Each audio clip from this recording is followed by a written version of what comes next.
Halo guys, apa kabar? Kali ini kita akan membahas alur sebuah film bertemakan survival atau bertahan hidup lagi. Film berdasarkan kisah nyata ini menceritakan sekelompok backpacker yang mencoba menjelajahi hutan Amazon di Amerika Selatan untuk menemukan suku pedalaman Amazon yang masih terisolir dari dunia luar. Namun sayang, di tengah belantara, mereka menghadapi banyak sekali rintangan sehingga membuat mereka terpencar dan tersesat. Bagaimana cara mereka bisa bertahan hidup dan selamat? Ini dia Jungle. 1, 2, 3, cekicro. Slept away the morning, the things that you would miss, like laughter from the kitchen, or a memory like this. Taburkan mesa seres, taburkan cinta.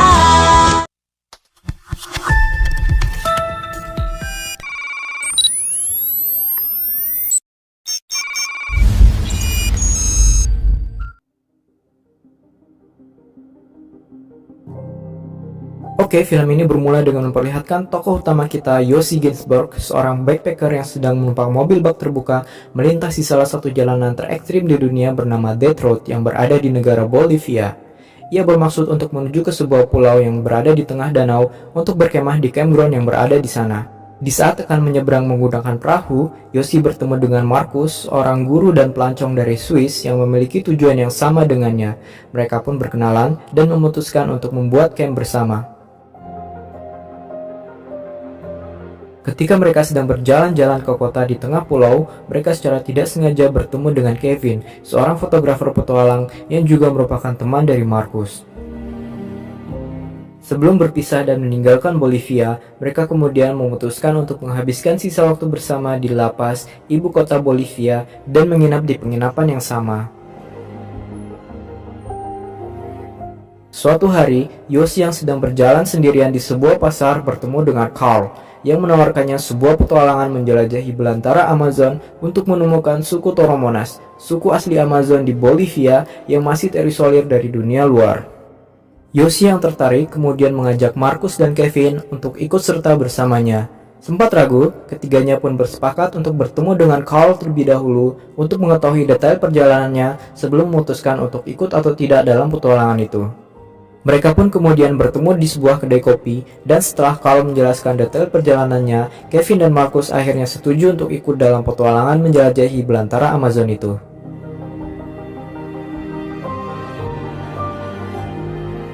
Setelah membeli perbekalan dan packing, mereka pun terbang menuju Apollo, sebuah daerah di Bolivia, untuk masuk melalui hutan Madidi, pintu masuk mereka menuju belantara Amazon. Dan disinilah petualangan mereka dimulai. Mereka pun mulai berjalan masuk semakin dalam menyusuri hutan belantara. Awalnya semua terasa menyenangkan sampai Markus mulai mengeluh tentang perjalanannya yang membuat Yossi dan Kevin mulai khawatir. Di tengah perjalanan, mereka sempat terpisah dengan Carl dan kehilangan arah yang menyebabkan mereka berselisih. Namun akhirnya mereka dapat terselamatkan oleh penduduk sekitar yang menunjukkan arah yang benar menuju desa terdekat. Akhirnya, mereka kemudian dapat bertemu kembali dengan Carl yang sudah menunggu di pinggir sungai, dan mereka pun sampai di desa pertama yang akan mereka lewati, yaitu desa Asariamas.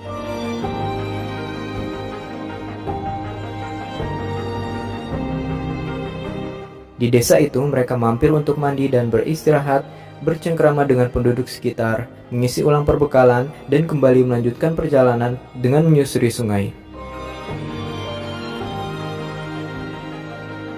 Mereka kemudian sempat berhenti sejenak untuk mencoba mendulang emas dan berfotoria dengan ribuan kupu-kupu beraneka warna yang terbang di sekitar sungai itu. Carl pun kemudian berburu dan mereka pun makan malam dengan seekor monyet bakar hasil buruan dari Carl. Perjalanan mereka selanjutnya terasa semakin berat saat mendapati telapak kaki Markus yang mulai lecet dan terkelupas hingga mengeluarkan darah yang menyebabkannya mengalami kesulitan berjalan.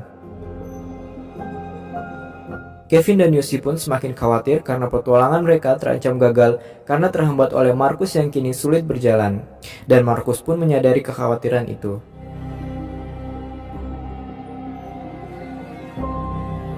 Carl pun kemudian merencanakan untuk kembali menuju ke desa Asariamas karena perjalanan mereka sudah tidak dimungkinkan dengan kondisi Markus saat ini. Alih-alih mengikuti rencana Carl untuk kembali ke desa Asariamas, Mereka malah membuat sebuah rakit dan berencana untuk meneruskan petualangan mereka dengan menyusuri sungai. Namun di tengah perjalanan, Carl yang sedari awal tidak menyetujui rencana ini, kemudian terlibat perselisihan dengan Kevin yang merasa bahwa Carl tidak cukup cakap dalam memimpin mereka melewati jeram yang ada di sungai itu. Perselisihan itu menyebabkan Carl memutuskan untuk tetap kembali ke kota dengan atau tanpa mereka. Setelah ketegangan sedikit mereda, mereka pun akhirnya bersepakat untuk membagi dua tim dengan Carl dan Marcus yang akan kembali ke kota, sedangkan Yoshi dan Kevin akan tetap melanjutkan petualangan mereka dan akhirnya mereka pun berpisah.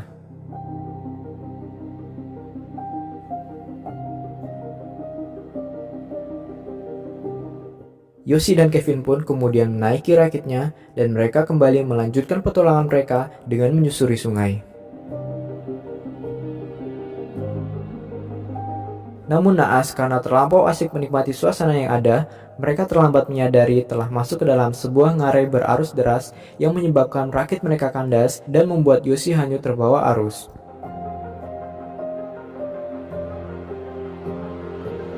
Beruntungnya, Yoshi dapat selamat setelah berhasil berpegangan pada sebuah batu dan mencoba berenang ke tepian. Setelah menyelamatkan juga tasnya yang ikut hanyut, Yoshi kemudian berjalan mencari Kevin yang terpisah dengannya. Namun usahanya sia-sia, ia kini terpisah sendiri, tanpa peralatan, juga tanpa bahan makanan yang memadai. Sadar bahwa ia harus tetap berjalan, Yoshi kemudian mulai merencanakan perjalanannya menyusuri pinggiran sungai untuk menuju ke desa terdekat, yaitu desa Kuriplaya. Suatu hari, Yoshi menemukan adanya suatu benjolan di dahinya yang semakin hari semakin terasa sakit. Ia pun menyadari ada sesuatu yang bergerak di dalamnya, dan setelah mencoba mengeluarkannya, ia mendapati seekor cacing parasit yang cukup besar bersarang di bawah kulit di dahinya itu. Setelah selesai dengan urusan cacing parasit itu, Yoshi kemudian melanjutkan perjalanannya dan menemukan dua butir telur burung hutan yang telah berisi embrio. Namun karena sangat kelaparan, ia pun tidak punya pilihan lain selain memakannya. Setelah sekian lama berjalan, akhirnya ia pun sampai di sebuah pemukiman penduduk yang telah terbengkalai dan ditinggalkan oleh penghuninya. Ia pun kemudian berasumsi bahwa ini merupakan desa Kuriplaya, sehingga ia harus berjalan lagi menuju ke desa terdekat lainnya, yaitu desa Rurenbake. Namun masalahnya, kini telapak kakinya mulai mengalami hal yang sama dengan yang dialami oleh Marcus. Ia pun bersedih dan menyesal telah bersikap buruk pada Marcus dulu. Hari berganti dan Yoshi yang kembali berjalan menyusuri hutan kemudian menemukan sebuah jejak kaki di tanah dan berharap itu adalah jejak kaki Kevin. Namun setelah melihat cangkang telur burung yang ia makan kemarin, ia pun sadar bahwa itu adalah jejak kakinya sendiri dan selama ini ia telah kehilangan arah dan hanya berputar-putar saja di satu tempat. Di lain tempat, Kevin yang terdampar di pinggir sungai ditemukan oleh penduduk desa dan kemudian diselamatkan kembali menuju ke desa Rurenbake. Di sana, ia menemukan bahwa Yoshi belum juga kembali dan akhirnya ia meminta bantuan untuk mencari Yoshi yang masih hilang sendiri di tengah belantara Amazon. Pencarian pertamanya dengan menggunakan pesawat terbang tidak membuahkan hasil karena pesawat itu tidak dapat terbang cukup rendah dan lebatnya hutan di bawah membuat Kevin kesulitan untuk dapat melihat Yoshi. Hal ini membuat Yoshi semakin frustasi. Kevin pun kemudian mencoba meminta bantuan Tiko, seorang nelayan dan juga pembuat perahu lokal yang dirasa dapat membantunya karena menguasai medan pencarian Yoshi. Sempat menolak, namun akhirnya Tiko bersedia untuk membantu Kevin dan akhirnya mereka berdua berangkat untuk mencari Yoshi dengan menyusuri sungai ke hulu menggunakan perahu bermotor. Di dalam hutan, Yoshi secara tidak sengaja menemukan seorang wanita suku pedalaman Amazon yang tengah menangis sendirian. Dan akhirnya, ia pun memutuskan untuk sementara waktu bersamanya sehingga ia tidak sendirian dalam berjalan menyusuri hutan. Sampai pada suatu malam, ia menyadari bahwa wanita yang menemaninya selama ini hanyalah halusinasinya saja, yang membuatnya semakin terpuruk dan mulai kehilangan kewarasannya. Kini, cara berjalannya pun mulai sempoyongan, dan ia mulai menggigau tak jelas. Ia pun kemudian secara tak sengaja terperosok ke dalam sebuah lumpur hidup dan membuatnya terjebak di dalamnya.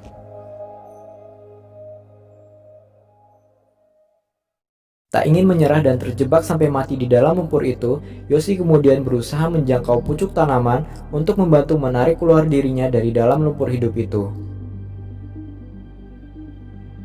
Fisiknya yang kini semakin lemah membuatnya lebih sering mengalami halusinasi. Yoshi kemudian mendekati sebuah pohon yang penuh dengan semut api, membuka bajunya dan menggoyangkan pohon itu sehingga semut api itu berjatuhan ke tubuhnya. Ia pun mulai merasakan semut-semut api itu mulai menggigit sekujur tubuhnya yang membuatnya begitu kesakitan. Namun hal ini berhasil memompa adrenalinnya sehingga memulihkan kesadarannya dan memberikannya lonjakan energi untuk dapat berlari keluar dari hutan untuk sampai di tepi sebuah sungai.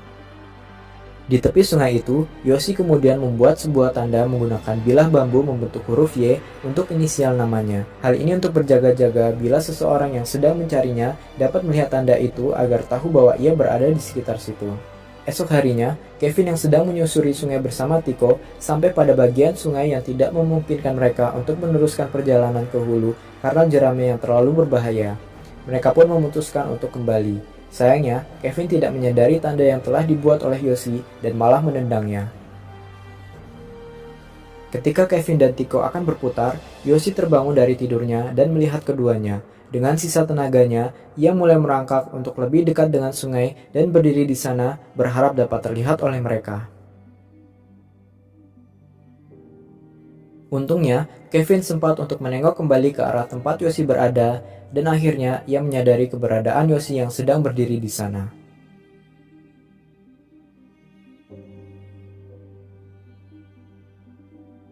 Kevin dan Tiko pun memutarkan kembali perahunya ke arah tempat Yoshi berada. Dan akhirnya, Yoshi pun dapat diselamatkan dan dibawa kembali ke desa.